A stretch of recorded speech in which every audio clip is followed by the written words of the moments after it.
Buenas tardes, bona vesprà. Primera teniente de alcalde del Ayuntamiento de Valencia y concejala de Hacienda y Presupuestos, miembros del cuerpo consular, representantes de la sociedad civil y demás asistentes, bienvenidos y bienvenidas. Con la sesión de esta tarde finalizamos el ciclo de actividades de 2024-2025 y lo hacemos con un magnífico y prestigioso ponente, José María Lasalle, profesor de Filosofía del Derecho en ICADE y escritor. Bienvenido, José María. ¿Este es tu club? Pues mira, yo, muchas gracias. He de agradecerte el esfuerzo que has hecho para poder atender la invitación que te hice en nombre del Club de Encuentro para que intervinieras en nuestra tribuna en esta temporada. Así que muchas gracias por estar aquí. Pues gracias a vosotros. El Club de Encuentro es una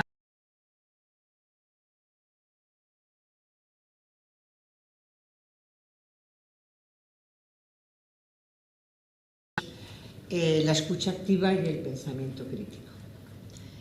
En la actualidad se están produciendo o asistimos a transformaciones significativas e importantes en las que está presente la inteligencia artificial, avances tecnológicos, avances científicos, cambios geoestratégicos y de modelo social, formas de relacionarnos, de escucharnos, de comunicarnos e incluso de entender.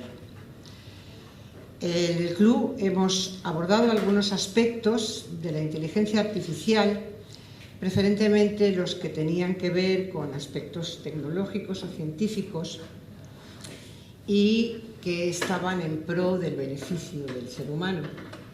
Pero junto con la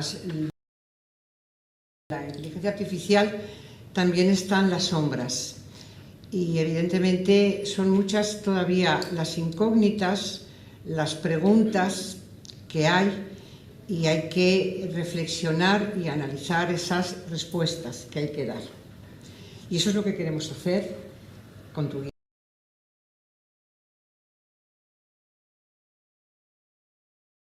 Por Laura Fabieres, que ya es la jefa de servicio territorial de trabajo de la Generalitat Valenciana y socia del club. Cuando quieras, tienes la palabra. Gracias, presidenta.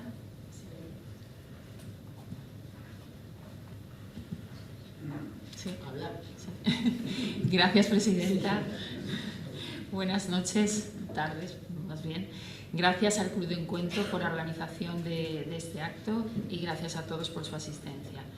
Gracias, profesor Lasalle, por haberse desplazado hasta Valencia para compartir con todos nosotros esta noche. No ha sido fácil, como bien sabe la presidenta, encontrar el día, pero finalmente los astros han sido generosos y hoy le tenemos así aquí, así que estamos muy contentos de poder presentarles a nuestro invitado de hoy. Voy a hacer una breve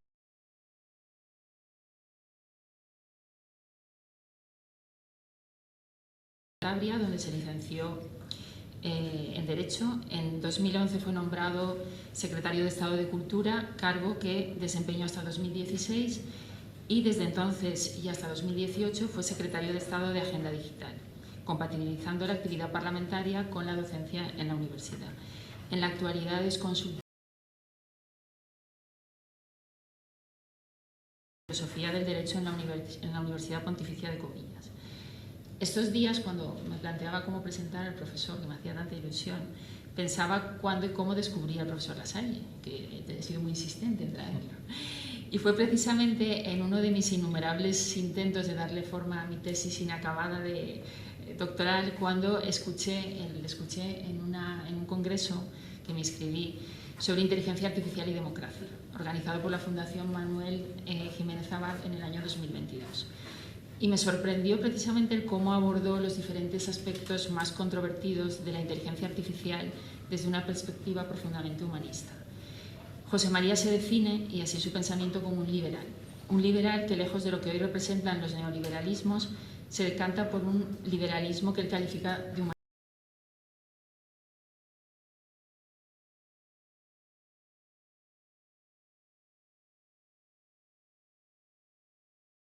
Tengo la impresión de que la fecha de este acto no ha podido ser más apropiada, una semana en la que sobrevuelan, me parece latente, el fantasma de la guerra. Me viene a la cabeza aquella frase de Gramsci, del gran Antonio Gramsci, que decía aquello de que el viejo mundo se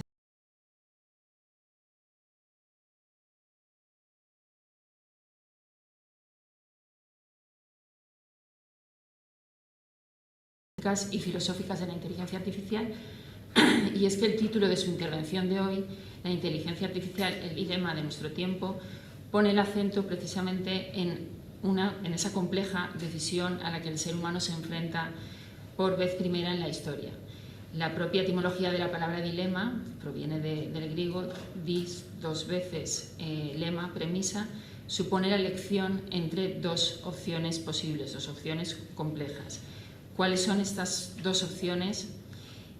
Para comprender las causas de lo que nos está sucediendo, para identificar al monstruo y, en definitiva, para resolver este dilema, ha venido esta noche, ardua tarea que nos queda por delante, el profesor Lasalle. Profesor. Bueno,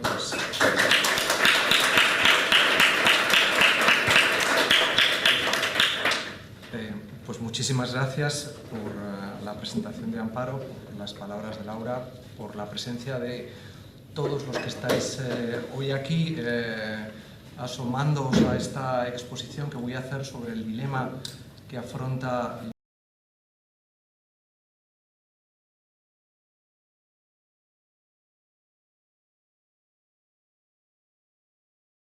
sobre populismo América Latina. He tenido una intervención allí y después pues me he venido para acá y la verdad es que estoy encantado de poder compartir mis ideas con todos vosotros. Y bueno, no ha sido tan difícil. El problema es que la agenda cotidiana que uno tiene es compleja y aunque pueda parecer que no, pegar un salto a Valencia a veces se hace difícil, pero lo hemos conseguido. Así que encantado de estar con todos vosotros. Bueno, cuando hablamos del dilema de la inteligencia artificial, tenemos que tener muy claro que es un dilema asociado a que el ser humano se enfrenta por primera vez a un avance tecnológico que no se parece a los que hemos vivido antes. Hasta el momento el ser humano ha sido capaz de su esfuerzo por mejorar su condición a avances tan importantes como fue la rueda, como fue la espuela, como pudo ser en un determinado momento el arado. Lo más cercano a la inteligencia artificial podría ser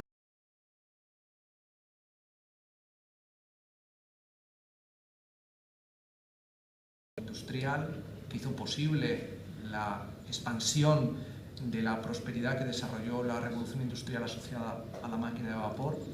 Pero en todos estos cambios, que han sido fundamentales para el progreso de la humanidad, la tecnología, transformada en poder y por tanto en lo que Heidegger denominaba técnica, ha sido instrumental. Es decir, ha estado caracterizada por una subordinación a la capacidad cognitiva con la que el ser humano gestionaba ese poder que liberaba un incremento de sus capacidades para actuar sobre el mundo, para intervenir en el mundo, pero sin perder el control. ¿Por qué? Porque no de la clásica dualidad que Platón planteó al comienzo de nuestra filosofía entre la materia, por tanto la realidad pura y dura, y el espíritu y la capacidad humana para operar sobre la materia. Del mundo ideal con el mundo real, el ser humano era capaz de prevalecer sobre las tensiones, los conflictos morales, los problemas que era capaz de generar el avance tecnológico. Ahora nos enfrentamos a algo que va mucho más allá. No tanto porque le esté disputando al ser humano ese poder que todavía sigue ejerciendo, sino porque abre un escenario de incertidumbres y riesgos que puede finalmente cuestionar ese poder que el ser humano ha venido ejerciendo hasta el momento sobre la técnica. Y este es un dato que cualitativamente es importante porque nos coloca realmente ante un dilema, que es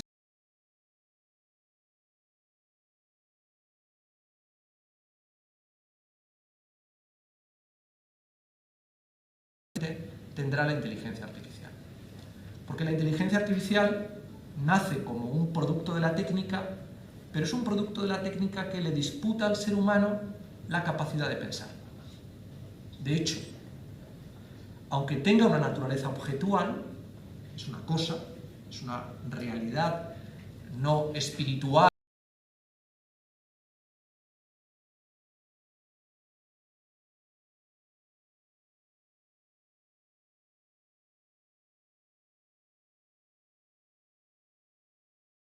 en un reflejo de lo que es humanamente propio de nosotros, que es nuestra capacidad de pensar.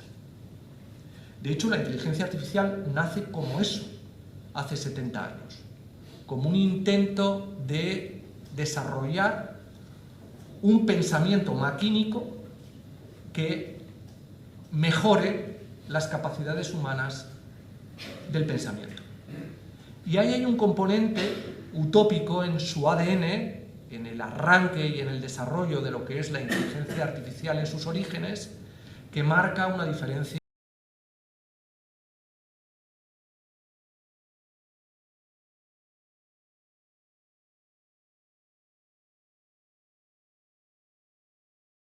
unas implicaciones muy grandes.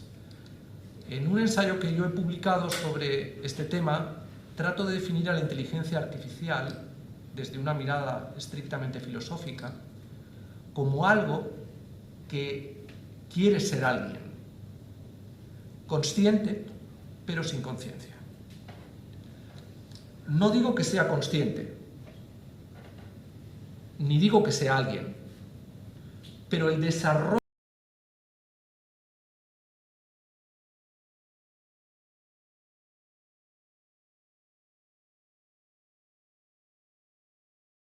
es el ser humano. Trata de encontrar las claves que nutren el pensamiento, es decir, una actividad estrictamente humana, cuando interpreta el mundo desde lo simbólico hasta lo matérico y extrae de la información que obtiene del mundo conocimiento.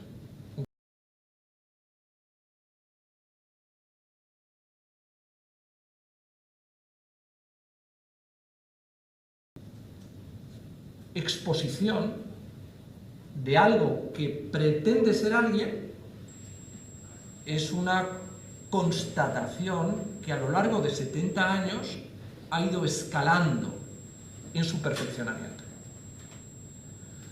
Hasta el punto de que comienza a vislumbrarse entre muchos tecnólogos que se dedican a la inteligencia artificial la hipótesis de lo que se denomina una inteligencia artificial fuerte, es decir, una inteligencia artificial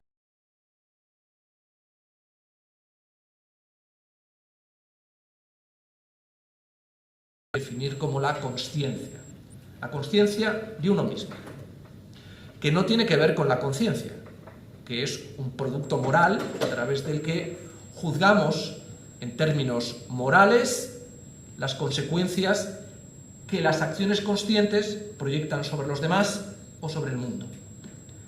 Por lo tanto, la inteligencia artificial viene a disputarle al ser humano incrementalmente su capacidad de ser consciente cuando piensa.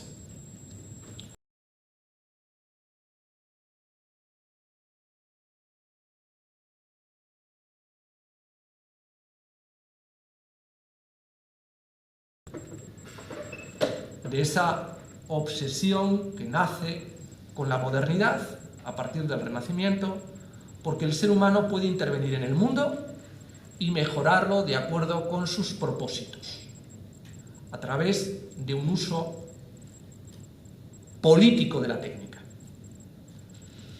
Hobbes en un ensayo titulado De Homine, plantea una reflexión que está detrás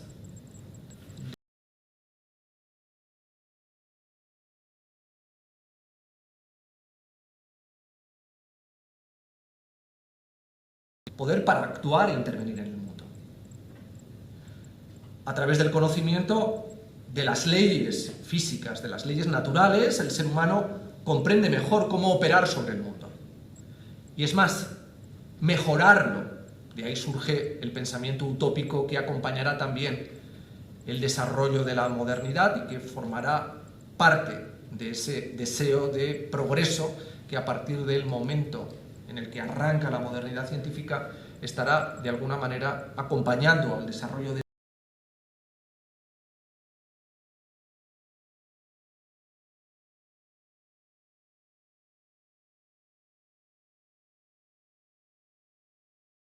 de organizarnos como democracia liberal que seguimos siendo, no sé por cuánto tiempo, pero que seguimos siendo en las sociedades occidentales. Esa idea hobbesiana de que la voluntad es poder, de que el conocimiento es poder, está detrás, como digo, de la inteligencia artificial y de la modernidad científica. ¿Por qué? Porque en ese deseo de imitar a la manera de pensar del ser humano,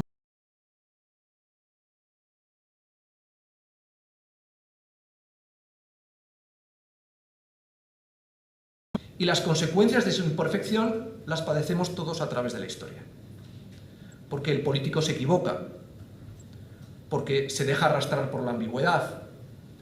Lo mismo que el científico puede verse seducido por lo político para llevar los avances de la ciencia hacia un determinado ámbito y no otro.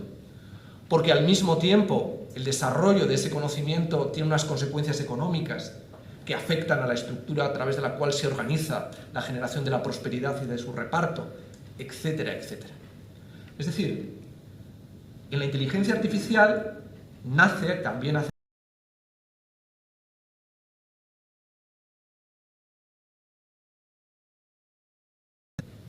la imperfección que acompaña al ser humano cuando piensa. Y por lo tanto, trata de pensar de manera perfecta, liberando del pensamiento la debilidad humana que acompaña la generación de los problemas y los errores que provoca no pensar lógicamente bien, o por lo menos de acuerdo con los parámetros de una maximización utilitaria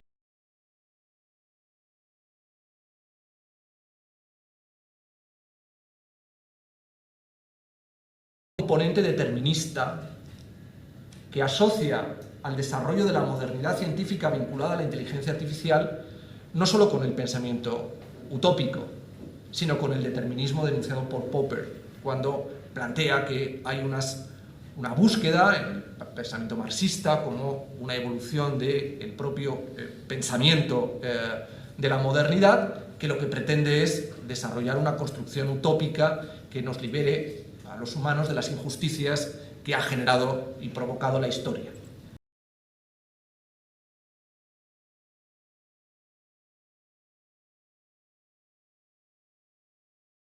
El ser humano cuando organiza la vida en sus términos más amplios. Este componente utópico y determinista que está en la inteligencia artificial ha ido escalando con el tiempo. No es lo mismo los efectos que se conseguían en la temprana inteligencia artificial a los que se están consiguiendo hoy. Hay un salto no solamente cualitativo en la imitación del pensamiento humano, que partía originalmente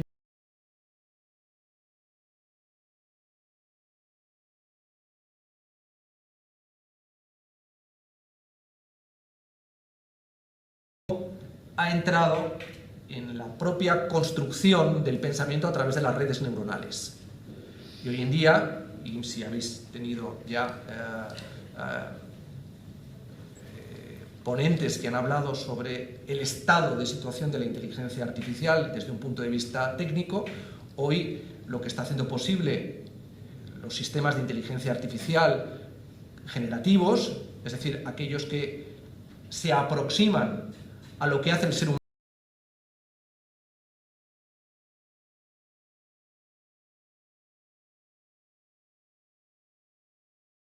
de nuestro cerebro.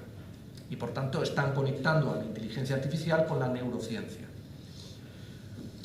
Hay por lo tanto una búsqueda de mimetización ya no solamente de cómo reproducir la inteligencia humana, sino cómo matéricamente generar una inteligencia sintética, no sobre un soporte bioquímico propio de un organismo como es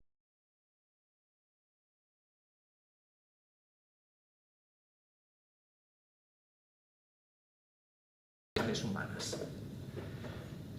Los avances están siendo extraordinarios, están cambiando y revolucionando el mundo, están convirtiendo a la inteligencia artificial en la tecnología disruptiva que está haciendo posible el incremento del impacto de la digitalización y, por lo tanto, la automatización en todas las sociedades tecnologizadas del planeta. Nunca como hasta ahora se había producido un cambio en términos técnicos tan importante como el que ha aportado la inteligencia artificial, especialmente en los últimos 10 años. Casi me atrevería a decir en los últimos 5. Y la expectativa es que el crecimiento irá más y será aún más disruptivo y exponencial. El impacto que esto tiene sobre la estabilidad de las sociedades automatizadas es enorme. En primer lugar, porque desarrollar una inteligencia artificial con altas capacidades, especialmente ahora que empieza a desarrollarse lo que se denomina el ámbito de la Deep Tech, es decir, de una inteligencia, de una técnica cada vez más profunda en la capacidad humana para pensar sistémicamente, desplaza a una parte cada vez más importante de los seres humanos del mercado laboral. Es decir, el mundo del trabajo va a cambiar radicalmente. El año pasado OpenAI sacó un informe sobre el impacto que tendría la inteligencia artificial sobre el mercado laboral y la conclusión inmediata fue la siguiente. Para el año 2033, el 80% de las profesiones liberales se verían afectadas. El 80%. De ese 80%, la mitad experimentaría la mitad de la merma del trabajo que está desarrollando. Y el resto al menos un 10%. Eso en términos de renta va a suponer evidentemente un impacto económico muy importante para la inmensa mayoría de los profesionales liberales. Estamos hablando, por tanto, de abogados, ingenieros, arquitectos, periodistas, las clases creativas en general, el mundo universitario, etcétera, etcétera. Es decir, todos aquellos que han monopolizado hasta este momento lo que entendemos que es el desarrollo de capacidades intelectuales. Muy especializadas, poco generalistas, pero capacidades intelectuales al fin y al cabo.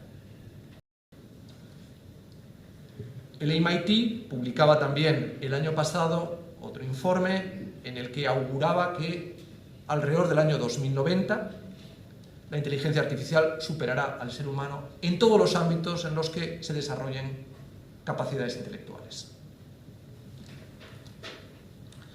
Este horizonte lo que está poniendo de manifiesto es que la inteligencia artificial es un poder que trata de maximizar sus capacidades sin un propósito ético, porque nadie está hablando de propósitos éticos que den sentido al uso de esta inteligencia artificial y que busca, per se, maximizar la utilidad vinculada al conocimiento que libera. Una utilidad fundamentalmente orientada a la sustitución de las capacidades humanas del pensamiento. Esta es la realidad. Una realidad que no tiene que llevarnos a un escenario distópico. Lo distópico dependerá de cómo los seres humanos operemos sobre este horizonte tal y como está trazado. Un horizonte que yo describo como de civilización artificial en la medida en que vamos a convivir los seres humanos con máquinas. Que no sé si pensarán o no, yo tengo mis dudas al respecto, pero sí que desarrollarán capacidades autónomas muy parecidas a lo que es el pensamiento humano y que lo superarán en términos de utilidad, especialmente de utilidad económica.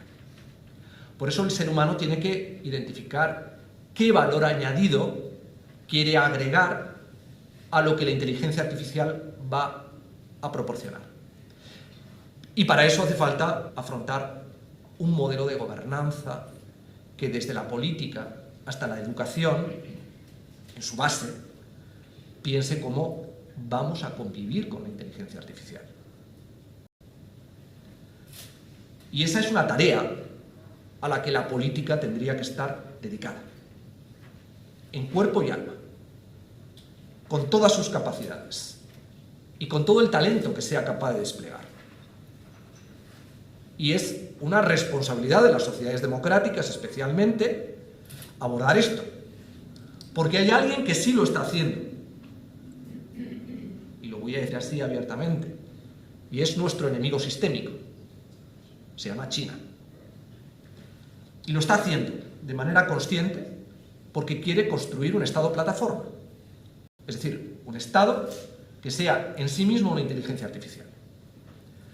No les importa, porque de acuerdo con el sesgo sistémico cultural del mundo confuciano, al que está adscrita la política china hoy, pero también hace 100 años, 200 y 500, en su mirada imperial, confuciana,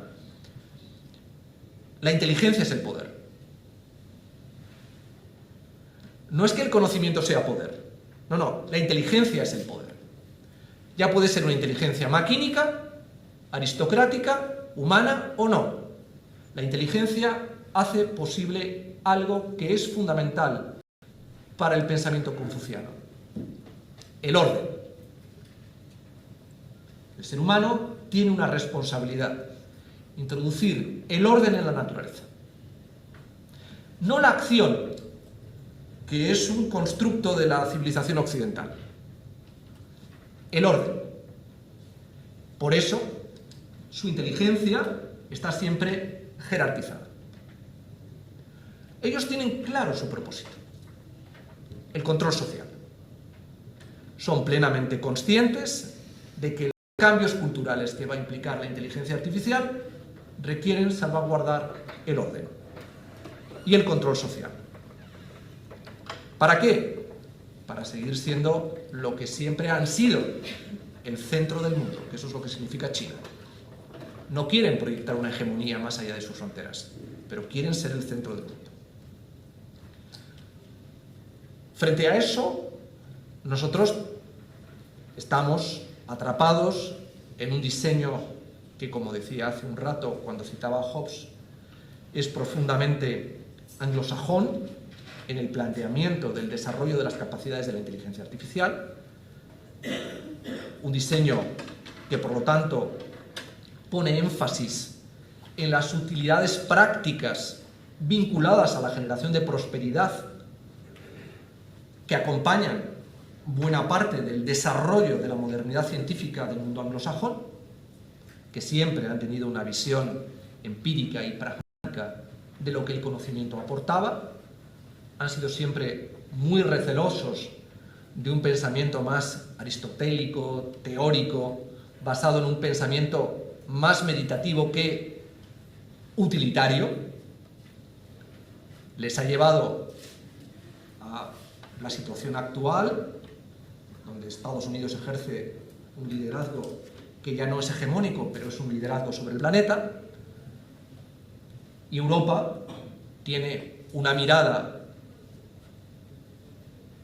no tan utilitaria y mucho más asentada en una interpretación humanista y personalista del conocimiento que hace posible un despliegue de este que no es estrictamente utilitario, empírico y pragmático, sino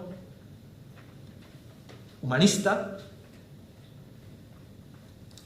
instrumental en la relación que las cosas tienen con el ser humano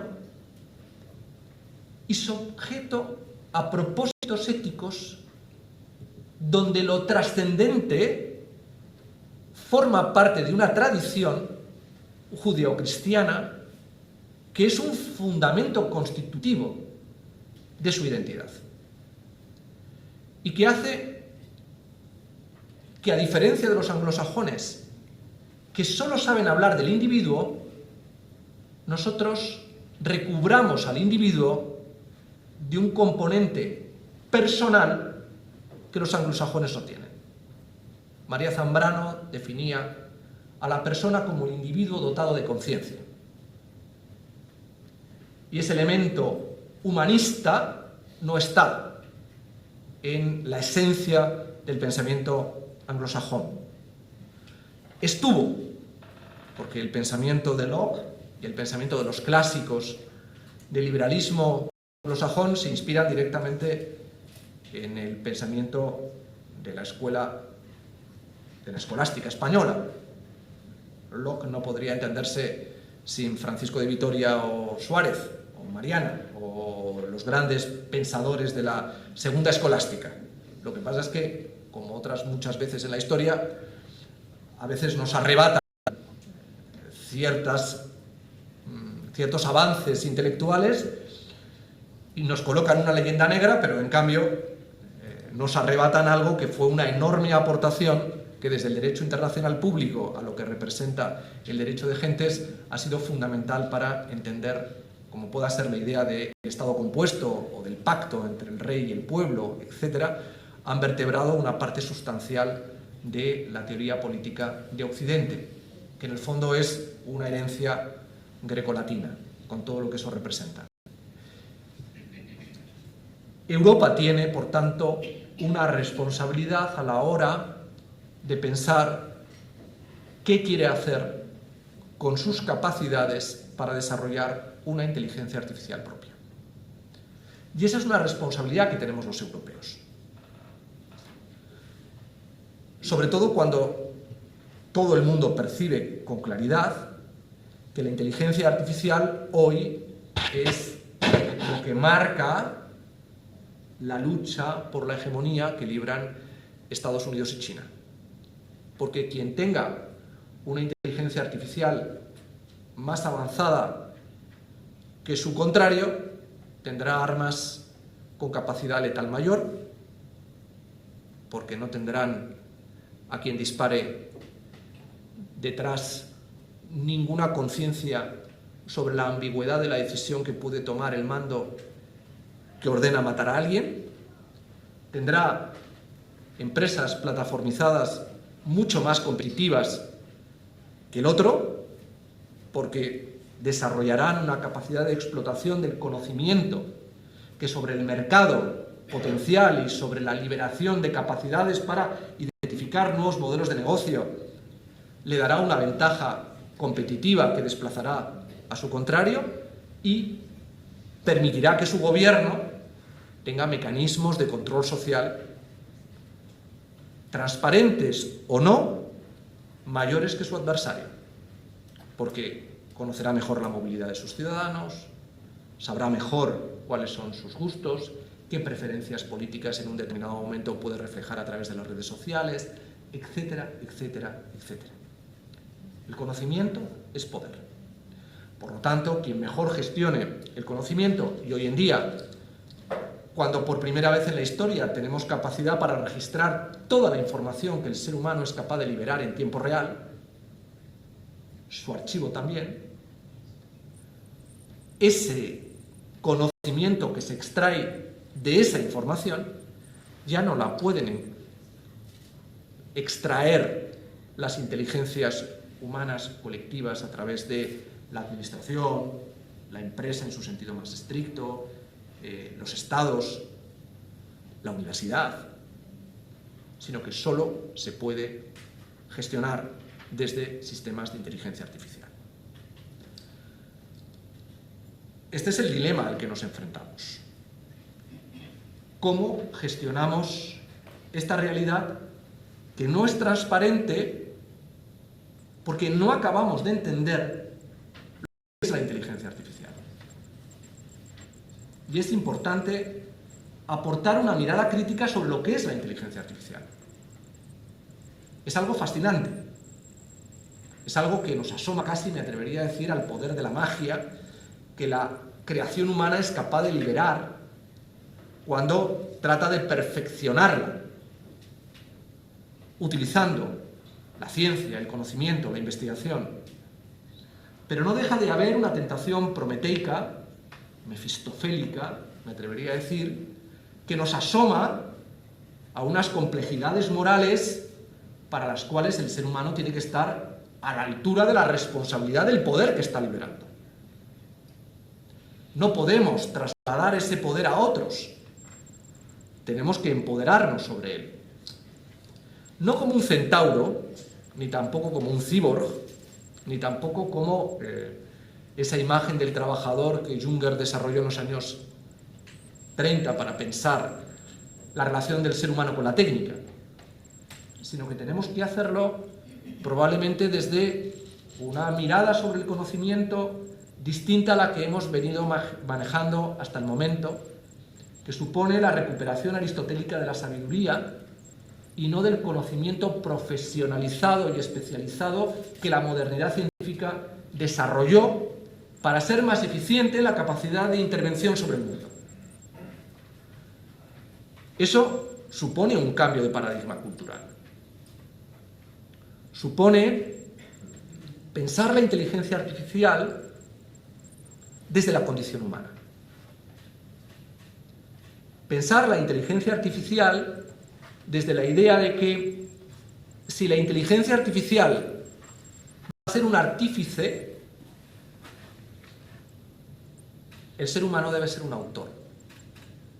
Y esto me lleva, y con esto voy terminando, a que el ser humano tiene que, en su relación con la inteligencia artificial, desplegar lo que los romanos denominaban la auctoritas, que es uno de los conceptos que, como decía Hannah Arendt, explican el porqué de la crisis política de Occidente. Hemos perdido la auctoritas por el camino de nuestra modernidad, al primar solo la potestas, el poder vinculado a la gestión de lo que el Estado y las capacidades técnicas vinculadas a este y al mercado son capaces de liberar. Restablecer la auctoritas significa asumir una mirada sobre la técnica distinta a la que ahora tenemos. Significa que el ser humano tiene que, primero, exponerse a la comprensión de que hay algo en él que es irrenunciable, que es su autenticidad.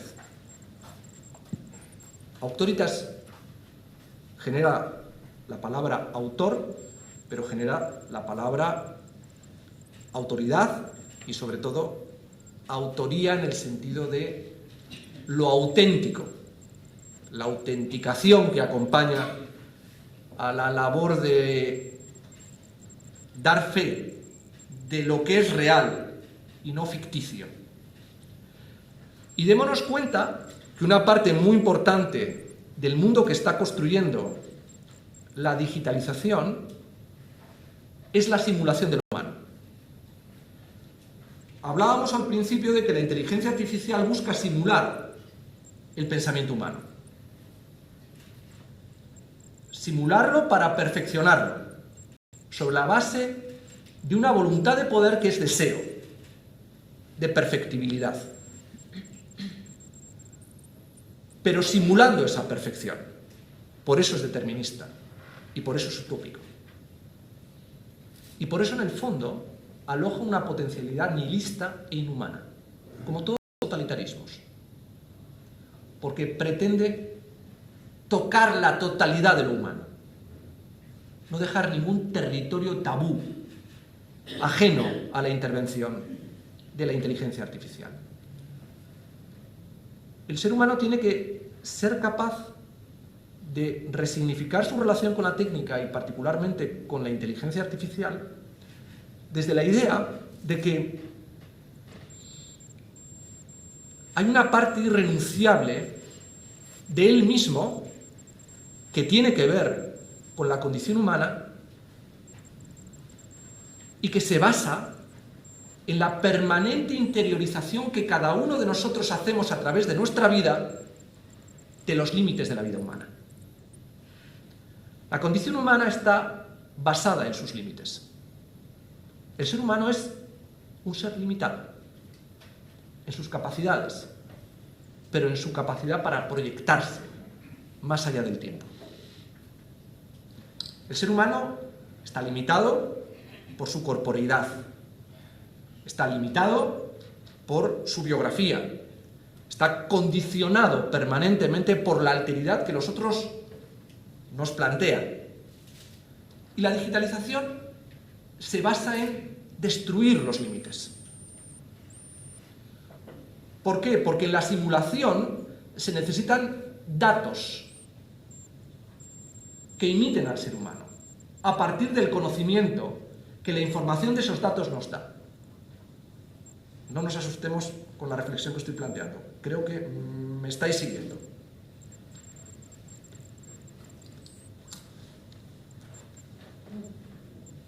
Esto que tenemos aquí está acabando con la alteridad. Es decir, con comprender al otro, empatizar con él. Cuando estamos prestando atención a la pantalla en un entorno donde la pantalla no es imprescindible, es que lo que es prescindible es lo que está sucediendo fuera de la pantalla. Más de 200 veces miramos cada uno de nosotros la pantalla del teléfono al día. 200 veces dejamos de atender la realidad. ¿Por qué? Porque la realidad nos interesa menos de lo que está en la pantalla. Eso destruye una de las fuentes de la filosofía, que es el asombro, en la relación del ser humano cuando construye el pensamiento en relación a lo que tiene frente a él. Aquí, en esta pantalla, se destruye la alteridad, porque el otro deja de existir. El otro es sustituido por una simulación de la persona que podemos tocar. Y además, se da en un entorno gamificado que lo que busca es liberar la atención que teníamos cuando éramos niños. Es decir, busca que pasemos cada vez más tiempo pegados a la pantalla. Todo el diseño que hay dentro de esta pantalla busca convertirnos en niños. Eso implica la destrucción de ese principio fundamental de la ciudadanía que Kant diseñó a través del famoso sapere aude, que era pensar por uno mismo, para que otros no pensaran por nosotros. Es más, de aquí no extraemos conocimiento. Nos llega un conocimiento. Es más, el conocimiento que esto tiene de nosotros nos busca. Por lo tanto, no solamente se destruye la alteridad, sino que se destruye la capacidad cognitiva que el ser humano tiene para pensar por sí mismo y de una manera crítica. Y por supuesto, al ser un espejo, con un fuerte componente mágico de simulación, nos hace más y más narcisistas. Eso explica por qué el individualismo está corroyendo los cimientos de nuestra sociedad, porque está rompiendo el entendimiento del otro diferente a nosotros. Porque lo que la pantalla hace es conectarnos con el otro que es igual a nosotros. Porque en nuestro narcisismo buscamos reproducirnos a través del otro que es como nosotros. Y eso lo hace especialmente en las redes sociales. Por eso se desarrolla de una manera exponencial la polarización. Porque además la polarización, que en el fondo es diseñada en un entorno gamificado, lo que está buscando, porque es incruenta, es el conflicto. Porque el conflicto libera datos. Y lo que visibilizan las redes sociales y lo que visibiliza la pantalla es aquello que nos provoca indignación, ruido, malestar. Es decir, la cultura del patio de nuestras casas. Todos sentimos seducción por lo que pasa en el patio cuando una familia se grita entre ellos. Todos, a todos nos gusta la cultura, como decía mi madre, de las porterías, ¿no? Las viejas porterías de la clase media de hace 50 años. Tener la escucha para eso es lo que hace esto.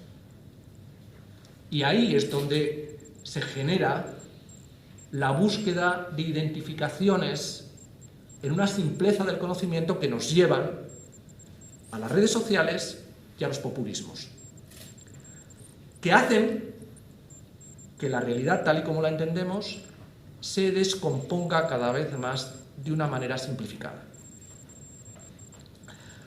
Por tanto, tenemos por delante la tarea de reconstruir la sociedad, no renunciando a la técnica, sino humanizándola, dándola un propósito, identificando un sentido ético, pensando qué bien común queremos desarrollar a través de la tecnología. La empresa se convirtió en empresa cuando la actividad que desarrollaba tenía un propósito. No solamente un modelo de negocio, un propósito. Porque el trabajo humano que alojaba y que hacía posible la empresa era profesional, tenía un elemento vocativo, personal. Y eso dignificó el trabajo. Permitió la cultura de una empresa donde el conflicto se humanizaba mediante su personalización. Y eso es lo que permitió construir el Estado social y democrático de derecho, como un pacto entre el capital y el trabajo. Hoy en día esa realidad hace falta resignificarla y reconstruirla. Y eso es una tarea que debemos afrontar dando propósito a la técnica y particularmente a la inteligencia artificial. ¿Para qué la queremos? ¿Por qué? ¿Y cuál es la finalidad que perseguimos con ella? El mejoramiento del humano tiene que ser un objetivo. Hacernos más personas tiene que ser un objetivo. Facilitar la empatía de la alteridad tiene que ser un objetivo. Proteger la condición humana debe ser la inspiración de la inteligencia artificial. Os decía al principio que la inteligencia artificial es algo que quiere ser alguien. No sé si evitaremos que sea alguien, pero lo que no tiene que ser es un psicópata, consciente. Nosotros tenemos que aportar la conciencia que la inteligencia artificial no tendrá. Nosotros tenemos que aportar el valor propositivo y el sentido que la inteligencia artificial no tiene. Porque nosotros crecemos en el límite, en los límites. La idea de justicia que manejamos en Occidente se basa en los límites, se basa en la medida, en el equilibrio, en el justo medio, es decir, en la consciencia de que hay que balancear, equilibrar lo que está en conflicto. No busca la hegemonía. Nuestra idea de justicia, desde Platón hasta hoy, se basa en el límite. Apolo es el dios del límite. Es el dios de la ciudad, porque fija dónde está la muralla que define la polis y la constitución que dentro de ella garantiza la armonía entre los contrarios. Pero es el dios del arte, es el dios de la poesía, porque fija los límites que hacen posible el ritmo poético. Define lo que está dentro del poema de lo que está fuera de él. El ser humano es límite y la inteligencia artificial no es límite. Y esa es la tarea que el ser humano tiene que trabajar. ¿Cómo somos capaces de empoderarnos moralmente sobre la inteligencia artificial? Los norteamericanos no lo van a hacer. Están en otra cosa. Entre otras, en la idea de que el mejor límite humano es su egoísmo. El pensamiento neoliberal se basa en esa idea. Lo único justo es el egoísmo, porque es lo que le permite al ser humano discriminar sus capacidades, su talento. Nada va a buscar perjudicarme. En ese indicador moral del egoísmo está una virtud. Y ahí está el pragmatismo que alimenta y nutre los diseños de inteligencia artificial, que son profundamente neoliberales, siliconizados, tal y como se prevén en Estados Unidos. China ya lo ha comentado. Europa tiene la responsabilidad de pensar una inteligencia artificial humanista. Es decir, que sea un instrumento para el mejoramiento de la condición moral del ser humano, de su condición humana, del aprendizaje que puede proporcionarle desde el conocimiento que tiene de los límites. Lo dejo aquí.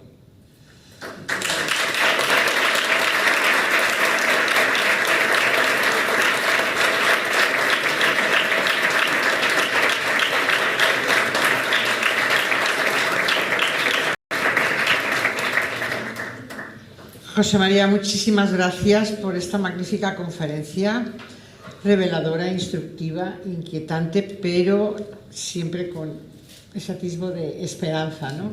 Cabe la posibilidad de que podamos hacer algo los europeos.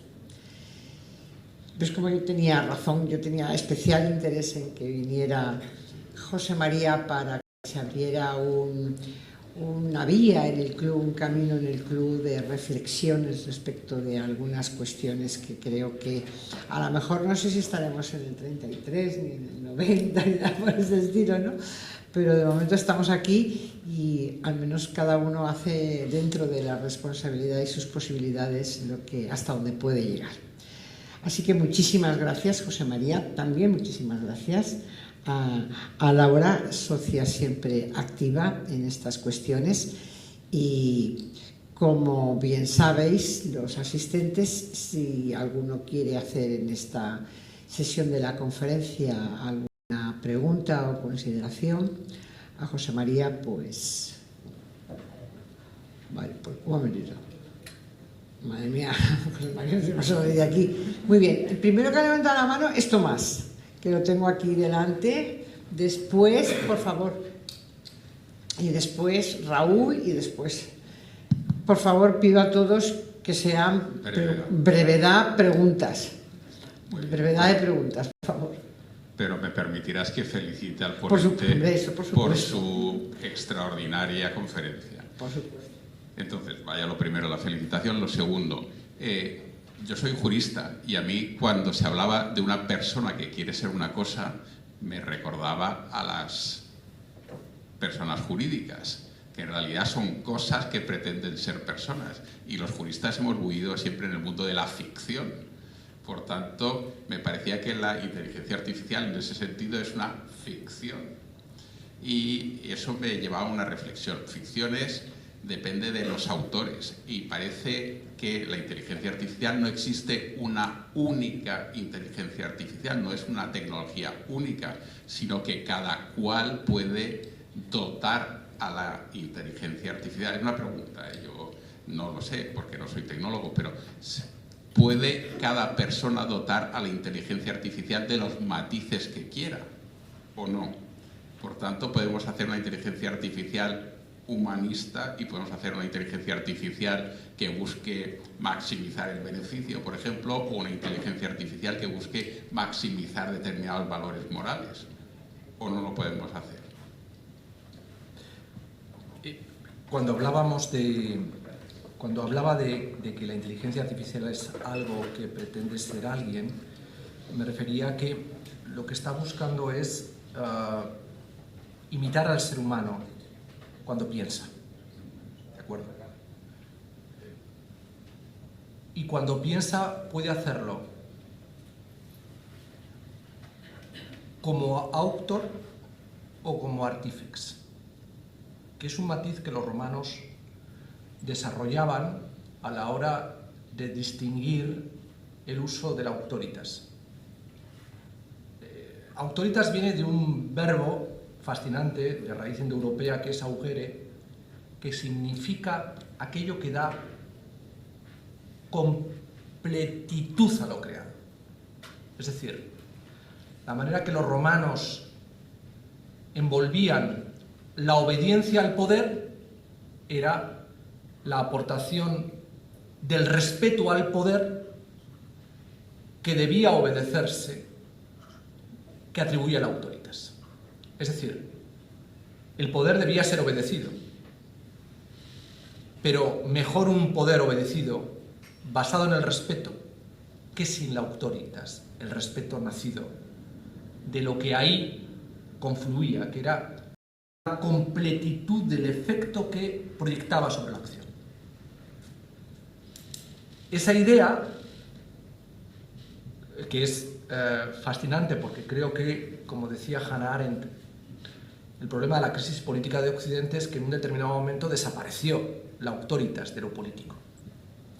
Y por tanto la política dejó de ser respetada, entre comillas, para ser vista desde una mirada estrictamente instrumental.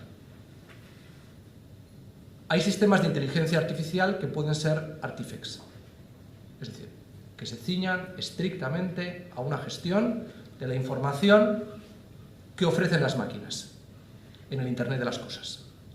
Es decir, que todos los datos que está recabando, generando, mejor dicho, los sistemas de inteligencia artificial que hay en un avión, los gestione una inteligencia artificial, esa información maquínica.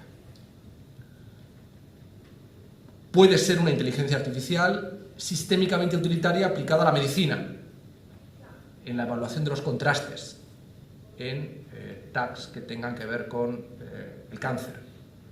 Es decir, hay múltiples ámbitos en los que los sesgos sistémicos puedan operar buscando esa utilidad maximizada. Pero siempre dentro de una instrumentalidad. ¿Al servicio de qué? De que cuando escale la complejidad de la información que se traduce en conocimiento que gestiona la inteligencia artificial y afecte al ser humano en su acción, o en dónde recae la responsabilidad de los efectos que nazcan de esa acción, ahí no puede haber sustitución. Porque esa sustitución implica un automatismo que dificulta que el ser humano se empodere sobre la situación. Por ejemplo, un cirujano está interviniendo a un paciente y una inteligencia artificial puede sustituirle hasta el momento en el que se produce una urgencia inesperada en ese cuerpo. Y de pronto, toda esa previsibilidad sistémica que opera a través de la inteligencia artificial y que permitía un automatismo que garantizaba un 99% de eficiencia, colapsa. ¿Por qué? Porque en ese momento solo el pensamiento intuitivo que nace del conocimiento biográfico que el cirujano tiene sobre el cuerpo humano, con el que empatiza desde su semejanza y de su lex artis aprendida después de muchos años, resuelve o no esa situación. Pero lo humano decide sobre lo humano y la salvación probablemente sea humana. Y este es el problema de lo que aquí estamos planteando. Es decir, el ser humano, en su condición, tiene, a pesar de que los sistemas de inteligencia artificial y la digitalización hayan conseguido anticipar previsiblemente cómo cada uno de nosotros va a actuar cuando elige una película, o cuando decide planificar un viaje, o cuando, en fin, despliega cualquier interacción online a través de plataformas, y le estamos generando una fuente de información sobre nosotros que nos hace previsibles, también en nuestro comportamiento político. Sin embargo, incluso en la previsibilidad que tenemos cada uno de nosotros sobre la información de los otros, siempre, alguna vez, nos sorprende la persona que pensábamos que jamás iba a hacer eso que ha acabado haciendo. Y que nosotros, de pronto, somos capaces de empatizar, porque a pesar de la sorpresa que nos provoca lo que ha hecho, pensamos que en su imprevisibilidad estaba la semilla de una identidad que probablemente pensamos que era posible, pero que no se dio. Y eso debemos ser capaces de salvaguardar. Es más, creo que una parte fundamental de la educación del ser humano para la inteligencia artificial deberá trabajar eso. Creo que una parte fundamental tiene que ver con la cultura, con la creatividad, con las artes, con todo lo que representa el ámbito más plástico de la creación humana. Como decía Heidegger, el pensar en las manos. Esa capacidad que tenemos para desconcertar. Porque la inteligencia artificial, y con esto ya termino, crea sobre el archivo, sobre el pasado. No imagina. ¿Por qué el ser humano imagina? Porque se sabe limitado. Porque necesita ser, como diría Ortega, futurizo. Necesitamos la esperanza del futuro para ser nosotros. La inteligencia artificial no entiende eso. No lo entiende porque no se sabe limitada. Lo que sabe es que tiene que maximizar la utilidad que libera a través de sus capacidades. Entonces, esa incapacidad para operar sobre lo imprevisible creo que es una ventaja que debe nutrir el conocimiento superior en forma de sabiduría que el ser humano tiene. Yo no me pondría en manos de un cirujano que fuera una inteligencia artificial. Me pondría en manos de un ser humano. Ahora, para un contraste, pues a lo mejor sí. ¿Por qué no? Pero eso es lo que tendremos que ser, y es un poco diferenciar entre lo auctoral y el artífex.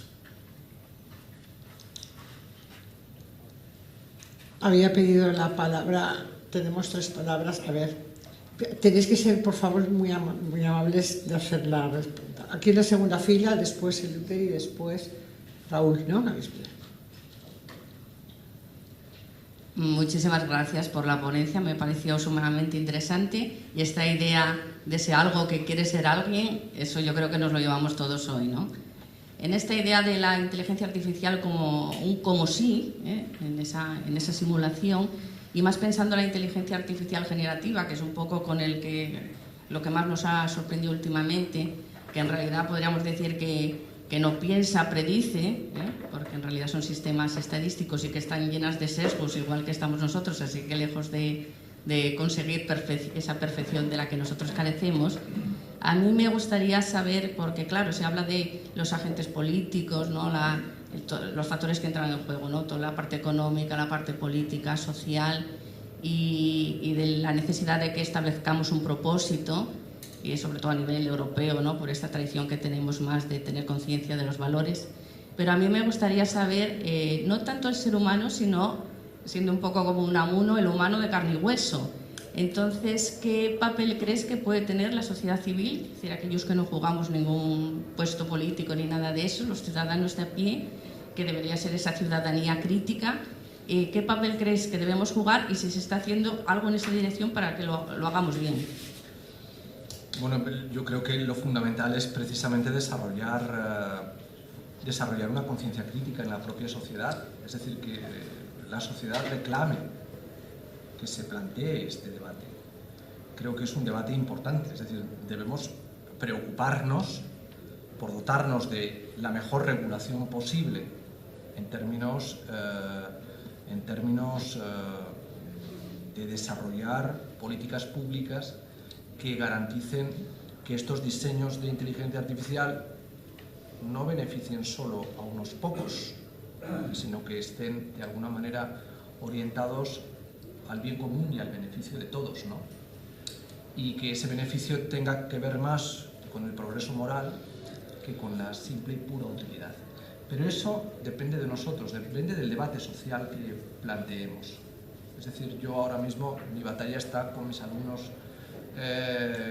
que presentan el TFG y que su trabajo de fin de grado está hecho con inteligencia artificial y que, en fin, les pone en boca un lenguaje que no es suyo y que, aunque su nivel de similitudes no lleve al plagio, en el fondo es un plagio inconsciente, porque hablan con una precisión que conceptualmente no pueden tener, porque al mismo tiempo yo les evalúo cuando estoy en clase y sé la capacidad que tienen para articular una frase que normalmente no son subordinadas. Entonces, claro, entonces tenemos que ser capaces de alguna manera de articular un pensamiento crítico en la sociedad que haga que, bueno, intentemos por todos los medios en el ámbito de... Pues yo por eso estoy aquí hoy. Quiero decirte que me gusta que la gente ahora se vaya con la idea de que la inteligencia artificial es algo que quiere ser alguien. Fantástico, pues vamos a darle vueltas a eso esta noche en la cama. Y lo que eso representa. Y que pensemos en ello, y que pensemos en la educación que queremos dar a nuestros hijos y cómo queremos relacionarnos nosotros mismos con la tecnología. Pensemos que cada uno de nosotros estamos migrando al ámbito de la llamada infoesfera y abandonando el mundo analógico entre 4 y 8 horas al día. Si dedicamos 7 horas al sueño, o 8, ¿no? Debería ser así, pero bueno. Claro, entre 4 y 8 horas atrapados por la pantalla es mucho tiempo. Es mucho tiempo porque de lo que se trata es de crear datos, porque durante ese tiempo estamos creando muchos datos que simulan nuestra identidad, para intervenir sobre ella y, ficcionando, crear nuevos modelos de negocio. Muy brevemente, por favor. Sí. Buenas noches. Magnífica tu conferencia y magnífico el libro, que he disfrutado realmente leyéndolo y que creo que es el complemento perfecto de esta conferencia, de la preocupación que tenemos. Hay unos ingredientes en el devenir de la historia que no sé hasta qué punto se van a incorporar a la inteligencia artificial. Uno para mí sería la astucia y otro son las pasiones humanas, porque realmente así está escrita la historia. En el tema de la astucia, yo hace años, pues cuando veía que un buen ajedrecista ganaba a la máquina, me sentía muy contento. Hoy en día creo que nadie negará que la máquina siempre ganará al ajedrecista, porque es capaz de plantear todas las alternativas, aunque sea concretamente que parezca que aparentemente sean suicidas, pero analizaría todo. Después, al cabo del tiempo, leí un cuento de Estados Unidos que se puede trasladar a España, y es un grupo de adolescentes que ven a un niño más pequeño, al que consideran un poco bobo, y entonces lo llaman y le dicen: mira, llévate la moneda que quieras. Aquí te ponemos encima de la mesa monedas de $1, bueno, no le dicen de qué, ponen monedas de $1 y monedas de 50 centavos. Lo mismo que puede pasar en España con 50 céntimos y €1. El chiquillo se lleva la de 50 céntimos, que es más grande. Y entonces todos se ríen de lo bobo que es el niño, que pudiéndose llevar €1, se lleva 50 céntimos. Y eso se lo repiten a lo largo de varios días con tal de reírse del chiquillo. Y hay un espectador que ve al niño, lo llama y le dice, oye, pero un momento, ¿no ves que se ríen de ti porque estás cogiendo 50 céntimos cuando te puedes llevar 1 euro? Dice, sí, pero tú has pensado que si me llevo el euro me lo van a hacer una vez y así llevo ya 8 veces que me he llevado 50 céntimos. Esa astucia, no sé, claro, si tú la inteligencia artificial solo busca lo mejor, está claro que el euro es mejor que el 50 céntimos. Pero esa segunda línea de pensamiento, concretamente, de esa astucia, que le puedo yo llamar, no sé hasta qué punto ese ingrediente pueda incorporarse a la inteligencia artificial. Y por otra parte tenemos las pasiones humanas. Quizás se piense que hay 2 grandes instintos que son los que nos mueven, el de conservación y el de reproducción. A partir de ahí viene todo lo demás. Entonces, realmente, pues tienes desde la guerra de Troya, que se organiza por un tema de cuernos, y tienes... Brevedad, por favor. Nada, ¿se pueden incorporar esto a la inteligencia artificial? ¿Cómo lo ves? Bueno, a ver, en el entrenamiento de los sistemas de inteligencia artificial, especialmente los generativos, cada vez se van incorporando más datos inconscientes. Es decir, se van incorporando los datos que nacen de las acciones no conscientes del ser humano. La mayor parte de las interacciones online son relativamente conscientes. Damos un clic, intervenimos, escribimos de una manera consciente. En el ámbito de ciertas aplicaciones, por ejemplo, TikTok, Instagram, Facebook, comienza a operar lo inconsciente, porque opera sobre el imaginario simbólico. ¿Cómo? Liberando una serie de datos que tienen que ver con las pasiones humanas y que tienen que ver con todo lo que opera en el ámbito de los deseos, las pretensiones, nuestra educación sentimental en su sentido más profundo. Permanecer durante mucho tiempo delante de una imagen revelando el interés que tú proyectas aunque no le des un like. Y eso lo registra. Como registra el hecho de que pases de una determinada imagen a otra conectada. Y si estás buscando imágenes que repiten esa conexión entre imágenes. Es decir, va estableciendo toda una serie de elementos de correlación simbólica que revelan nuestra manera inconsciente de pensar. ¿Con qué finalidad? Con la finalidad de ir entrando en ese ámbito simbólico que habla de la ambigüedad, que habla del deseo, que habla de la búsqueda de la felicidad, de las insatisfacciones, de las frustraciones, etc. Una parte muy importante del éxito de las redes sociales tiene que ver con esto. Por ejemplo, el ruido que provocan las redes sociales, vinculado fundamentalmente al odio, revela una manera muy precisa de ese comportamiento reptiliano que todavía subsiste en nuestra articulación cerebral y que hace que despleguemos un sistema de alertas ante amenazas frente a las que respondemos, en el caso humano masculino, muy testosterónicamente. Esa manera de afrontar con audacia violenta las alertas que recibes están presentes en los mensajes que muchas veces desaforadamente se despliegan en las redes sociales, en X, en la antigua Twitter. ¿Por qué? Porque, como decía antes, nos hemos acostumbrado a que el otro no existe salvo como el destinatario de la violencia que interpretamos como una potencial agresión a nuestra manera de pensar. Y así sucesivamente. Ese tipo de registro de información es cada vez más importante. ¿Por qué? Por lo que comentaba antes.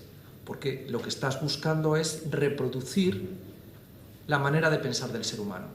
No solamente la manera lógica del ajedrecista, sino la manera audaz, la manera violenta, la manera agresiva, todo eso que tiene que ver con el ser humano cuando piensa, porque piensa desde la ambigüedad, pero piensa desde el desprecio, desde la envidia, desde el odio, desde las pasiones humanas, desde el deseo, etcétera, etcétera, etcétera, que son también elementos que tienen que ver con la condición humana.